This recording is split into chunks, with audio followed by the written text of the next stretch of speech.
Greetings to everyone present here. I am Michuyani Rai, currently serving in grade 7 and affiliated students news. So let's start with national news. Dr. Govinda Kesi ends hunger strikes after 7 points agreement with the government. Nepal, Nepal medical escalation suspends non-emergency hospital surveys nationwide.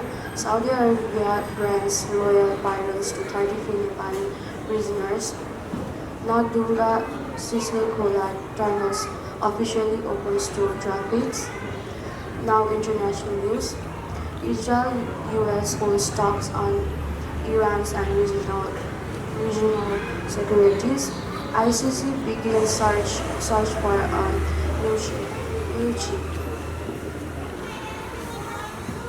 UN urges Israel to leave Saudi Lebanon. West Bank violence continues to escalate, and today weather forecast is highest is 27 degrees Celsius and lower temperature will be 21 degrees Celsius. In afternoon and evening, showers and thunderstorms are expected. Today word of the day is resilience, RESILIENT, meaning able to recover quickly from difficulties or adapt to change.